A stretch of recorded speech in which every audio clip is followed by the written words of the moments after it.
سلطنت عثمانیه په درې بریاعظمو باندې خور شوی یو عظیم الشان سلطنت و. د دې سلطنت حکمرانان اگر چې د اخري په لحاظ سره ښه خلک نه وو، لیکن د دوی د وجود دومره فایده خامخا وه چې ټول مسلمانان متحد کړي وو. ټول مسلمانان د دې سلطنت د جنډې لاندې وو او د یورپ حکمرانان به همیشه په دې سوچ کې وو چې د مسلمانانو د اتحاد به څنګه په تفرق سره بدلیږي. په دې میشن کې د کامیابۍ لپاره یورپ والو ډیر محنتونه وکړل، ډیر مالونه یې خرج کړل او دوی بالاخره د دې سلطنت په ختمولو کې کامیاب شو. په 3 مارچ 1924 کې د دې اخري سلطان د استنبول کې سلامتی پیش کړې شو او په دې سره سلطنت عثمانیه ټوکړو ته تقسیم شو. سلويخ ملکونه د دې نه جدا شو. دا زمانه تیر شو او نن په 3 مارچ 2024 کې د دې سلطنت د اختتام سل کال پوره شو. 2556 هجری کې چې کله هلاکو خان په بغداد باندې حمله وکړه او سلطنت عباسی ختم شوله او بل طرف ته په ترکی کې موجود سلجوق سلطنت هم اختتام ته ورسېدو. نو په دغه وخت کې الله سبحانه و تعالی مسلمانانو لدی نعم پته ور سلطنت عثمانیه ورکړله. که په دغه وخت کې سلطنت عثمانیه په وجود کې نه وی راغله، نو دغه وخت کې به مسلمانان دې حالت ته رسیدلې وي په کوم حالت کې چې دوی نن سبا دي.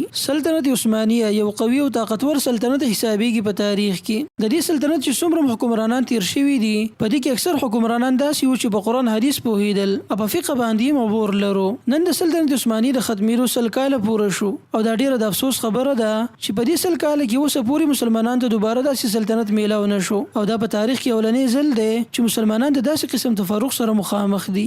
سلجوق سلطنت هم یو مضبوط سلطنت تیر شوی دی. کله چې دا ختم شو نو د دې سلطنت وزیران راجم شو او د سلطنت عثمانیه اولنی حکمران عثمان سره بیعت وکړو او په دې سره دوباره د مسلمانانو قوت او طاقت بحال شو. لکه څنګه چې ما تاسو ته وی د دې سلطنت اکثر حکمرانان علما او فقها وو. د دوی وجود د مسلمانانو لپاره یو عزت او فخر وو. نن سبا زمانی ته کو ګورو نو هغه شان طاقتور حکمرانان خو پریده، بلکې داسې قسم خلک مشران کیږي چې هغه د سره د دې دین د حقیقت نه خبر نه دي. دوی چې بچا حکمرانی کوي نو دغه خلکو بچو ته را پته ده چې زموږ حکمران یو نه اهل سړی دی او د وفاداری زموږ سره نه بلکې هغه چا سره ده چې هغه چرته زموږ ترقی نه خوخی. که تاسو تاریخ وګورئ نو تاسو به دا پته ولګي چې مسلمانانو باندې غټ مصیبت راغی کله چې په دوی کې خلافت ختم شو. د سلطنت عثمانیه حکمرانان یو قسم د مسلمانانو لپاره یو فولادي دیوالو، لیکن د دوی خپل هم څه غلطیانې وي چې د هغې په وجه دوی د خپل جاه او جلال نه محروم شو. د دوی غټ غلطي دا وه چې دوی چېرته هم د خپل فوج په اډوانس کولو کې کوشش نه و کړی. دوی د وړو ټوپکو او د تورو په استعمال کې ځان مصروفه کړی و. بل طرف ته یورپ والو د مسلمانانو د دې غفلت نه فایده واخیستله.